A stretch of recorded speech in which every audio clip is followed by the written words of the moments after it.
The Liberal government unveiled its $495 billion budget on Tuesday, March 28th afternoon. The priority was spending on healthcare, green energy, and affordability for Canadians dealing with high prices from inflation. Some of the key highlights of the budget, which are directly impacting, affecting, or benefiting the Canadians, are that there is a $2.5 billion grocery rebate that the government has announced as a one-time rebate in the form of doubled GST payout. It is meant to address the rising cost of groceries in Canada. Then there is this $13 billion for dental care that was announced. And since Liberals entered into a confidence in supply agreement last year with NDP, this announcement was much expected. The budget indicates $13 billion in spending over the next 5 years for public dental coverage. And it is also going to include coverage for up to 9 million uninsured Canadians. The government is going to amend the Competition Act to protect Canadians from excessive fees on everything from checked bags to concert tickets. Then coming to airports, the government has promised $1.8 billion over the next 5 years to improve the airport operations and passenger screening and to address a backlog of complaints to the Canadian Transportation Agency. There is anti-scap legislation also. The government tabled a proposal to prohibit the use of replacement workers during a strike or lockout. Then payday loan restrictions. Payday lenders will no longer be allowed to charge more than $14 per $100 borrowed. As well, the maximum interest rate payday lenders can charge will be lowered to an annual percentage rate of 35%. Suicide hotline. $158 million have been set aside to create and operate a new 988 suicide prevention hotline, which will help to address the mental health crisis. Now, let's talk about the deficit. The national deficit is now set to reach $40 billion, which is up from projected $30.6 billion. Finance Minister Chrystia Freeland said that she will find $15 billion in saving by scaling back the government travel. Now, questions were asked to Prime Minister Justin Trudeau, and he responded to these questions as to how and when will the government balance the books. Let's see what he said.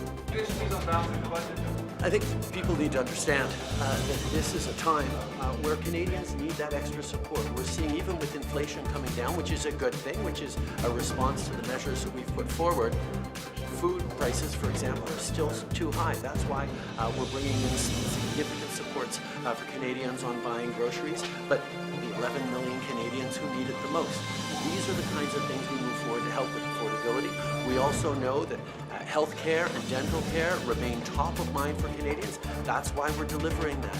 And we also know that building a strong economy in the future, making sure there are great jobs for the middle class into the coming years, particularly given the new investments announced by the United States, is a real priority. So that's why our investments in good middle class jobs move forward. It's the right balance. While NDP leader Jagmeet Singh is satisfied with the budget and says that they will be supporting it, Conservative leader Pierre Poilievre calls the budget a costly coalition of NDP and Liberals.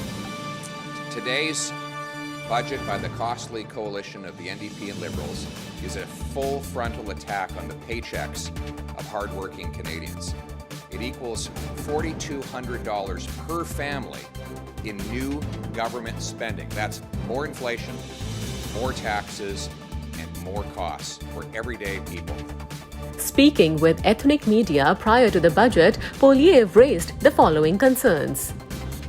A carbon tax, which both the Trudeau and the NDP want to raise on April 1st and triple over the next 6.5 years, has driven up the cost of heat, gas, and groceries without driving down greenhouse gas emissions. As a result, our young people struggle to pay their bills. Single moms are skipping meals, actually skipping meals, so their children don't have to. And to forget about housing. Today, 9 in 10 young people say they'll never be able to afford a house. It's hard to remember this now, but only 8 years ago, housing was cheap in Canada. The average house price was $450,000. The needed down payment was $22,000. So it was entirely reasonable to move into a house after saving up for only 3 or 4 years. Now, it's impossible to even dream of that. Pierre Poilievre also highlighted the challenges faced by ethnic media and how things would be different in a conservative-led Canada. How many of you have lobbyists with the CRTC? Zero. How much power do you think you'll have in setting these algorithms? Zero. It's all going to be CBC and Bell Media and Global and the other liberal government news outlets are going to get all the priority. They're going to take more eyeballs from you and more money from your advertising revenues. I believe in freedom. The Canadian people should decide what they want to watch. It should be decided by the click, not the clique. Everyday Canadians should be able to click on what they want to see, not have the government censor what it does not want them to see. We live in a free country. And listen, it's common sense. Unfortunately, it's not very common these days. But we need to get back to the common sense of the common people, united for our common home.